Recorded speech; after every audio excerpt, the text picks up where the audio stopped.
I just don't think she fits the new culture. That sentence ended 18 years of my life, erased in 6 seconds by a girl who'd barely been there 6 weeks. Her name was Vanessa. 28, MBA, and daughter of our CEO Martin Graves. She liked standing desks, green juice, and having power without understanding the weight of it. And clearly she didn't like me, not because I did anything wrong but because I reminded her of something she couldn't control, respect that isn't handed down but earned the hard way. They thought I'd disappear quietly.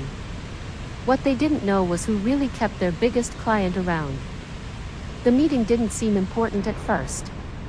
It was just a routine client deck review. Vanessa was presenting her revisions for a pitch I'd helped shape for years. One of the slides misidentified the client's headquarters, an easy mistake, Geneva versus Zurich. I leaned over and gently corrected it. She smiled in response, polite, controlled. Then, just as she turned back to the screen, I caught it, and I rolled. Quick. Dismissive. The kind people only do when they think you're beneath them. I paused. Did I imagine it? Was it just stress? Vanessa Graves, the newly appointed Brand Innovation Officer, had been in the building for just over a month, long enough to gain a title, short enough to still need guidance. But guidance, it seemed, was not something she appreciated. I brushed it off, or tried to. Back at my desk, I buried myself in onboarding plans and Weller Holdings performance review. I'd been with Kingswell for 18 years. Put out fires. Built trust. Saved clients others couldn't. I had bigger things to focus on. But at 5:42 p.m. my phone buzzed. It was Lauren, the CEO's executive assistant. Hey Rachel, sorry to call late. Martin wants a quick word tomorrow morning, 8 sharp. Just you and him. Any agenda? Just said something about internal alignment. Should be nothing serious. Cool. That eye roll flashed in my mind again. I stared at the invite on my screen, private office, no subject, no attendees. I'd been through restructures, leadership swaps, market collapses, but this felt different. And somewhere in my gut I knew, tomorrow wouldn't be just another day at the office. Martin didn't waste time with small talk. Rachel, he began, gesturing to the leather chair across from his desk, we need to talk about collaboration. The word hit harder than I expected. Collaboration. I had spent nearly 2 decades building bridges inside this company. I'd smoothed egos, managed crises, and kept clients calm during our messiest transitions. If there was one thing no one could accuse me of lacking, it was the ability to work with people. Martin leaned forward, elbows on the desk, voice gentle but calculated. There's been some concern, he said, around tone. Around energy. Especially in cross-functional settings. My stomach tightened.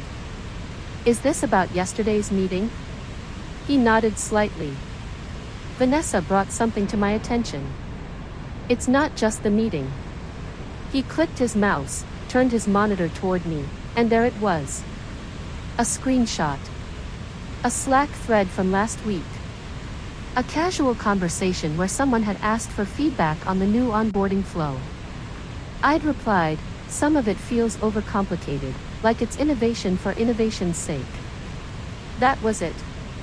No names. No accusations. Just an honest internal comment. But now, highlighted, isolated, and stripped of all context, it looked like a veiled attack against her. She felt it was dismissive, Martin said. And public. I echoed, stunned. That was in a private Slack channel. For senior operations. We've always given internal feedback that way. Martin nodded slowly, like he heard me, but wasn't really listening.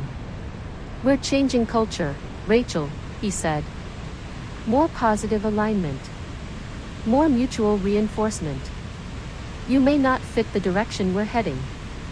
I sat back, unable to speak. No one had asked me for clarification. No one had reached out to understand the comment. Just a screenshot, an assumption, and a verdict. Vanessa hadn't confronted me. She hadn't replied to the message. She'd gone straight to her father, and painted me as the problem. And Martin? He'd believed her. Or maybe he didn't care. Maybe it was just easier this way. I felt heat rush to my face, not from anger but disbelief. I had spent years coaching junior staff on communication. Even ran 2 of Vanessa's training sessions when she first joined. Now I was being cast as the barrier to progress. I didn't argue. There was nothing I could say that hadn't already been dismissed. When I stood to leave, Martin offered a half-hearted smile. "We appreciate all you've done, Rachel." But appreciation, I was learning, was just another word for "you're no longer useful." And the door closed quietly behind me. The email subject line read, "Team gathering celebrating Rachel's 18 years." It was scheduled for 10:30 a.m. in the pantry. I almost didn't go. After the meeting with Martin the day before, I knew something had shifted. But skipping it would only raise eyebrows. So I showed up on time, smiling, pretending. The pantry had been hastily decorated. A few gold balloons. A "congrats" banner reused from someone else's promotion last month. And a half-dozen coworkers milling around awkwardly with paper plates and lukewarm coffee. On the center table sat a single tray of cupcakes. Store-bought. No card. No note. 18 years. 1 cupcake. A few people offered hugs. A couple whispered, "You've been amazing, Rachel." 1 or 2 stayed just long enough to snap a photo for the company Slack. No one mentioned the word "future." I stood there, smiling for pictures I didn't want to be in, answering the same 5 questions. What's your favorite memory here? What's changed the most? What's the secret to staying that long? I answered politely, graciously, because if nothing else, I still had dignity. Or so I thought. Halfway through, just as I started to inch toward the door, Vanessa walked in. She wasn't on the invite. She didn't carry a cupcake or even glance in my direction. But her heels clicked with the rhythm of entitlement, and the room instinctively shifted. Conversations died. People turned. She walked straight to the center, past me, and clinked a spoon against her coffee mug. "Hey everyone," she said brightly, "just wanted to say a quick word about Rachel." I froze.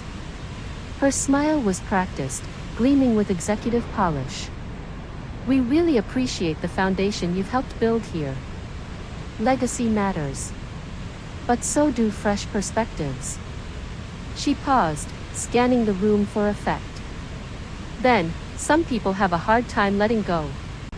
But change is how we grow." A few heads nodded. One person chuckled nervously.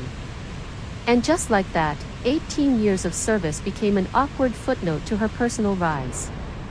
No one stopped her. No one corrected her. No one even looked at me. I felt myself shrink, suddenly hyper-aware of my age, my history, my presence. In that moment, I wasn't a colleague. I was an exhibit. A farewell relic. I mumbled something about needing to prep for a call, dropped the half-eaten cupcake in the trash, and stepped out of the room. The hallway was quieter. But inside something was screaming and I wasn't sure if anyone still heard me. I knew something was wrong the moment I opened the project the digital disappearance folder. The Weller Holdings file, the one I had personally maintained for 11 years, was suddenly read-only. No ability to edit, comment, or upload updates. My name wasn't even listed as a collaborator anymore.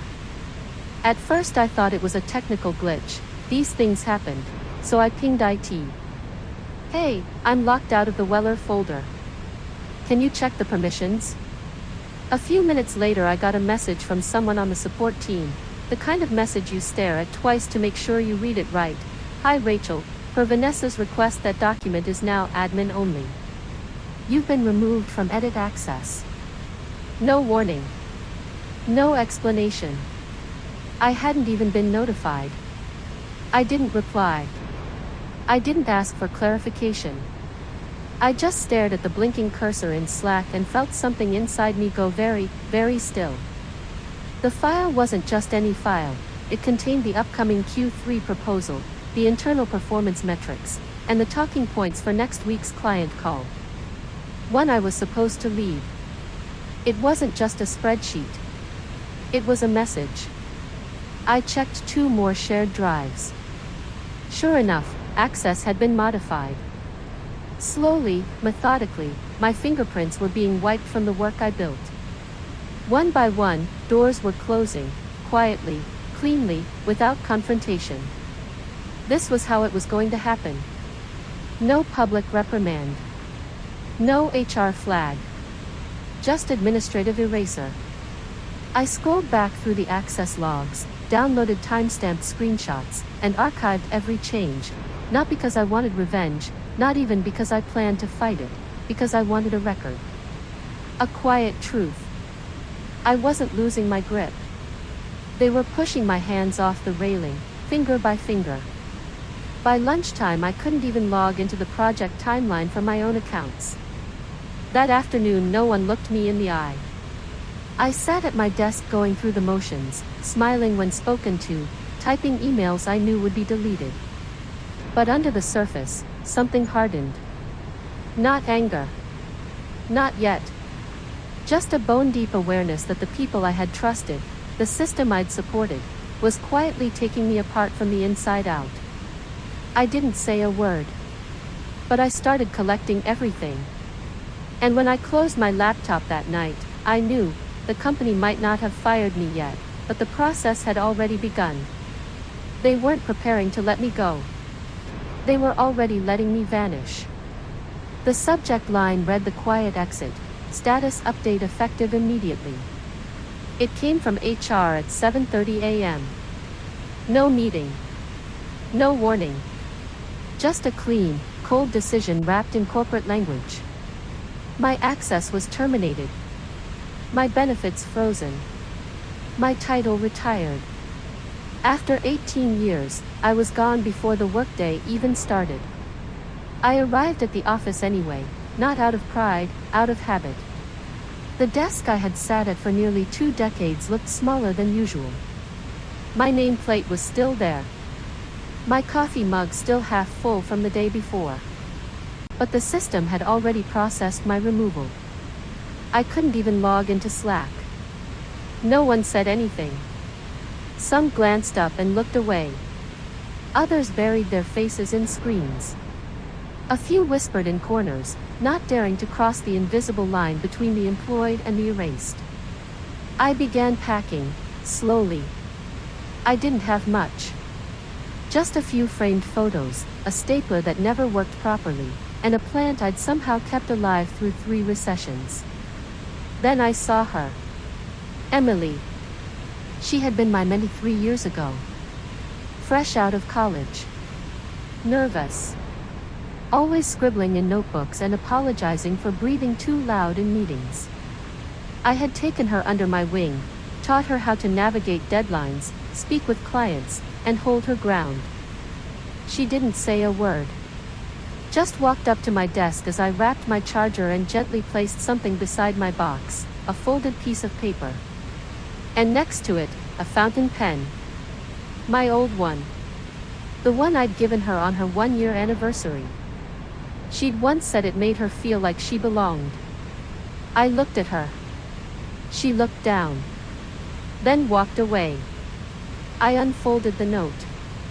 5 words written in ink I recognized. You believed in me when I couldn't. Let me return the favor. Underneath was a string of credentials, temporary access to the internal contact system.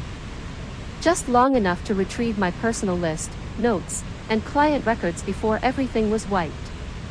My throat tightened. Not from the access. Not from the data.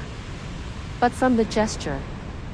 In a world that had chosen to erase me in silence, someone had chosen to remember. I didn't cry.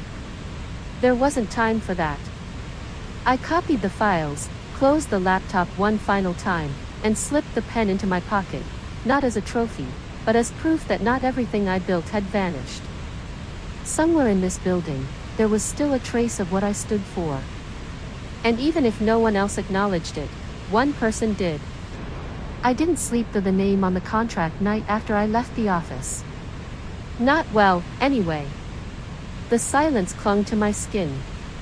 It followed me home, settling in the corners of my apartment like dust. I kept hearing the soft rustle of Emily's note, the quiet snap of the pen cap, the unspoken finality of it all. By 4:15 a.m., I gave up pretending. I wrapped my sweater around myself, made tea I didn't drink, and opened my laptop at the kitchen table, the same table where I'd reviewed hundreds of decks and calmed dozens of late-night crises for Kingswell. Now I sat in front of the same machine. No longer with the title. No longer with a name in the system. Except I still had one last thread. The temporary access Emily had given me, bare-bones permissions, barely holding together, still worked. I logged in. The interface greeted me like an old friend that no longer recognized my face. I typed in my name. Waited.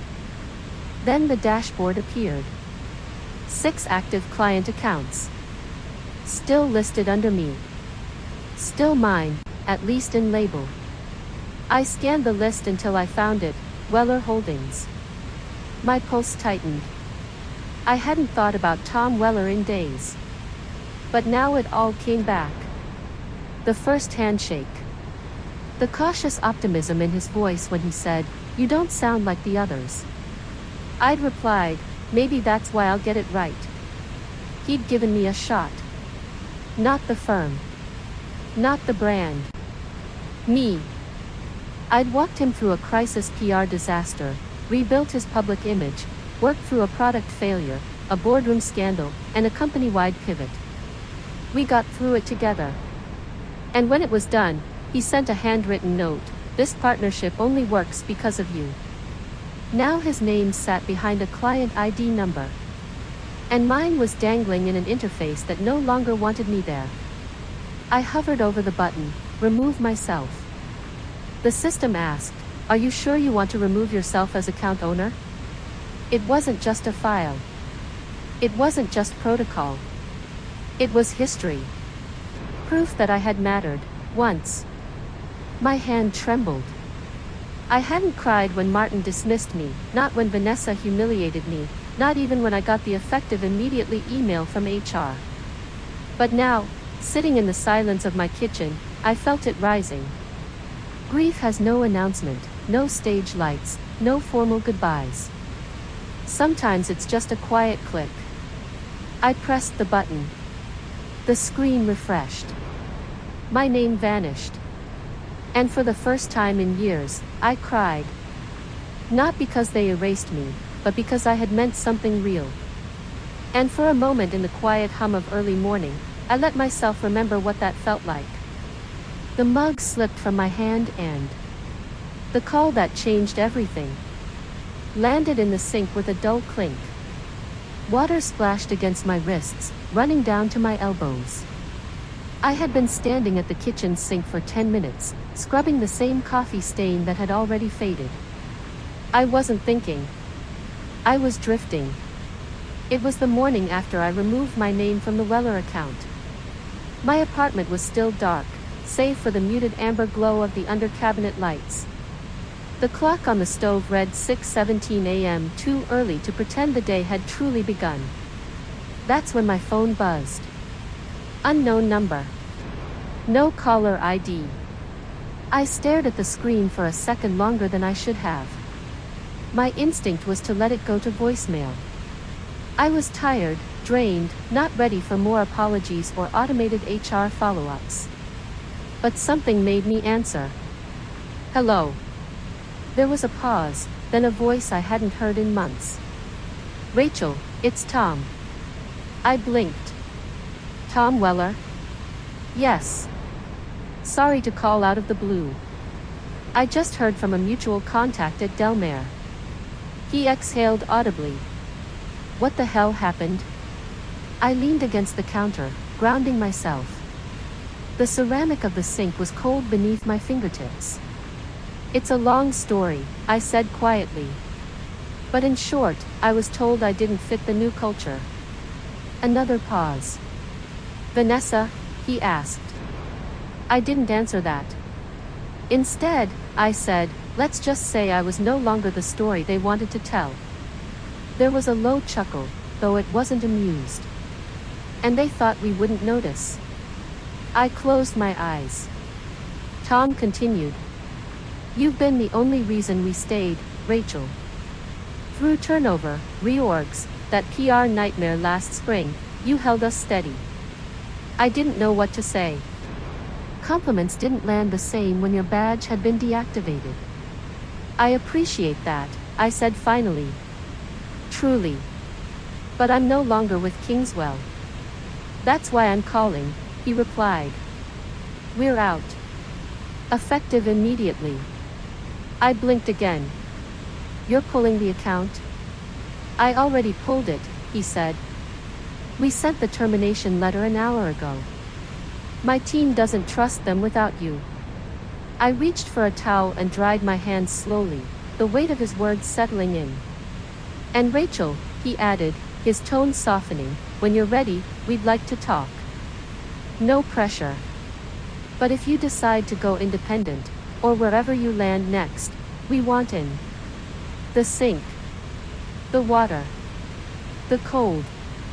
It all faded. Something in my chest cracked open just a little. Not pride. Not revenge. Something older than that. Recognition. I'll need some time, I said, voice steadier than I expected. You've got it. We're not going anywhere, he said, then paused. Well, except away from them. When the call ended, I didn't sit down. I didn't cry. I just stood there, hand resting on the edge of the sink. After days of silence, the world had spoken back, not loudly, not in headlines, but in the only voice that mattered.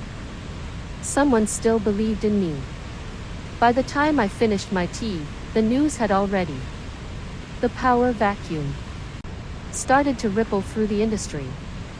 Weller Holdings had officially pulled out of Kingswell. The termination notice went viral in private Slack groups, client-side circles, and quiet back channels. And it wasn't just about losing a client, it was about who they lost them for. 30% of Kingswell's annual revenue vanished in a single morning. It wasn't just a drop. It was a crater, the kind you didn't climb out of without months of recovery and internal blame games. I didn't need to see it to know what was happening inside that building. I could feel it. The frantic 7 a.m. meetings. The executive finger pointing. HR trying to track how access had been lost. Vanessa sitting in the conference room being reassured by Martin that these things happen. They didn't. Not like this. I checked my email.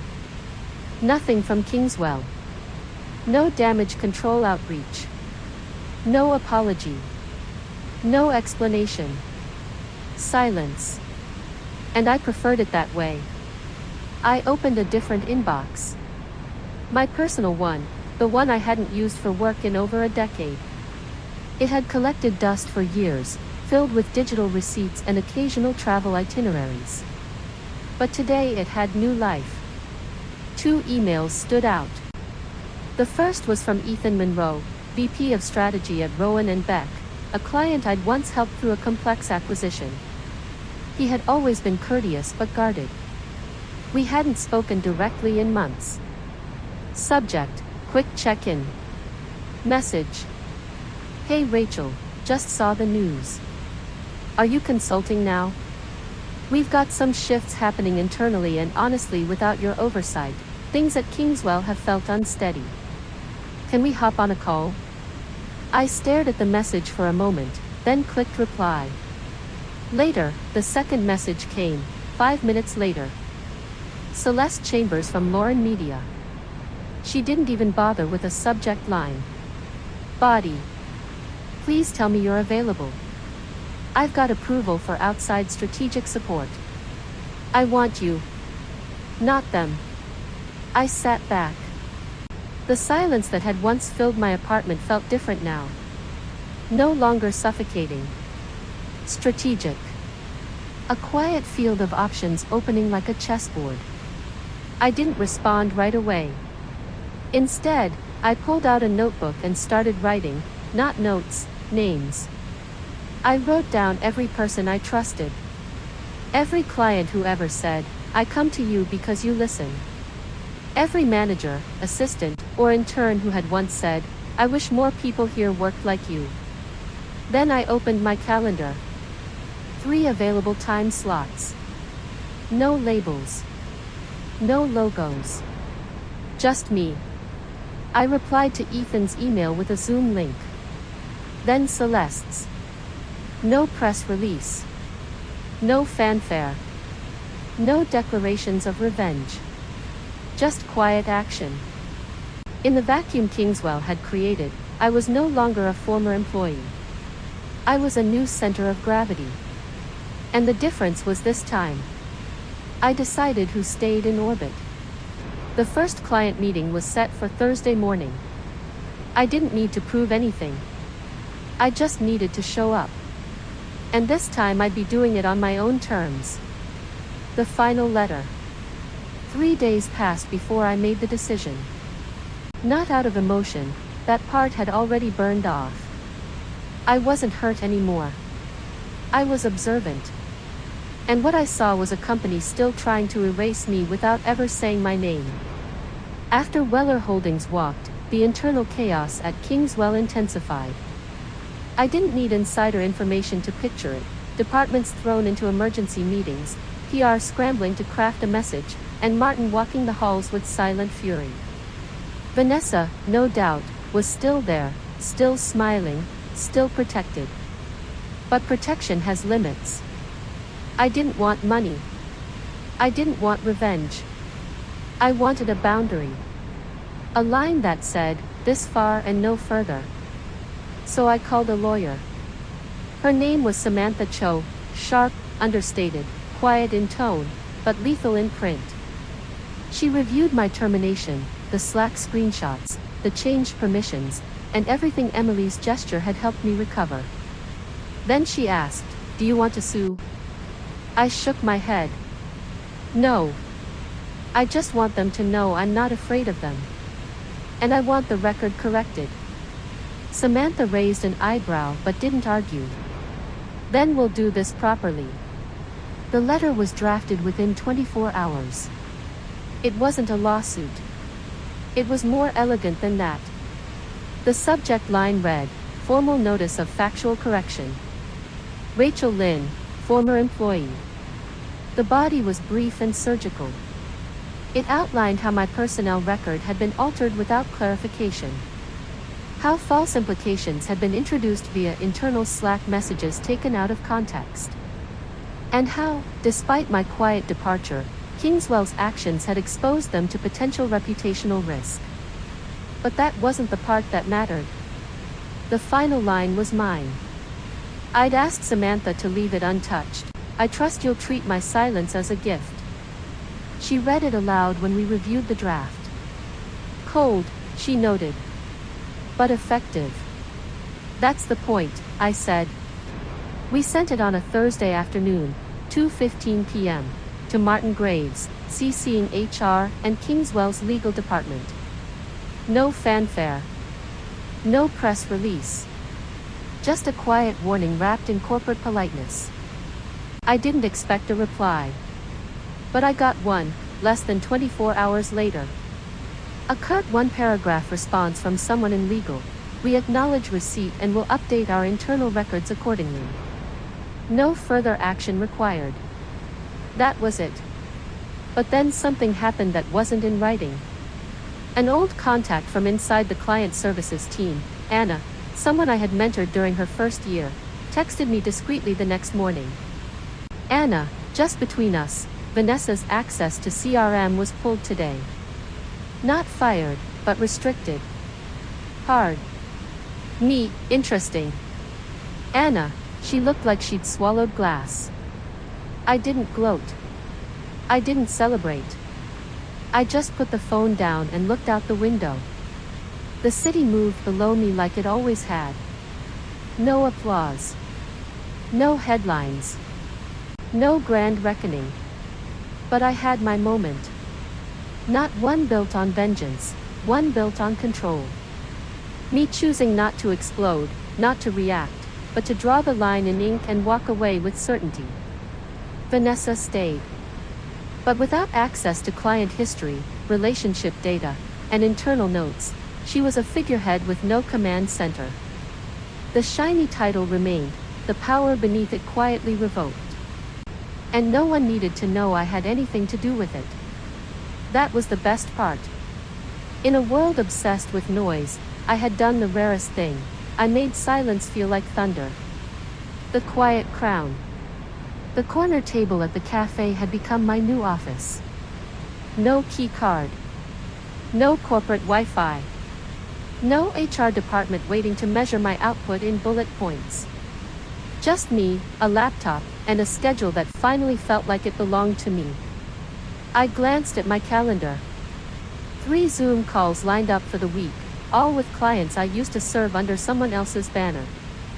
Now they came to me directly. Not because of a title, but because of trust. I wasn't senior director anymore. I wasn't anything but Rachel. And for the first time in years, that was more than enough. I opened an email from Ethan at Rowan and Beck. He wanted a second opinion on an upcoming restructuring pitch. No chain of approval. No middlemen. Just a calendar link and a line that said, "We go where you go." Next was Celeste from Luron Media. She had already forwarded my name to 3 other firms, unprompted. "You saved us when we were about to crash," her message read. "The least I can do is make sure they know who really kept us afloat." I set both calls, one on Thursday, one the following Tuesday. Quiet. Simple. No more status meetings. No more quick syncs. As I reached for my coffee, my hand brushed against something at the bottom of my bag, my old Kingswell business card holder. I hadn't seen it in weeks. Instinctively, I opened it. One card remained. There it was. My name. Their logo. A title I no longer wore. I turned the card over and pulled out the pen I now carried everywhere, Emily's returned gift. On the blank side I wrote, slowly and clearly, "I was never just a name under your logo." Then I folded the card once, walked to the cafe's waste bin, and dropped it inside. It didn't feel like revenge. It didn't even feel like closure. It felt like space. Like breathing room. Like freedom. I returned to my seat, opened a new notebook, and started jotting down names, not accounts, but people.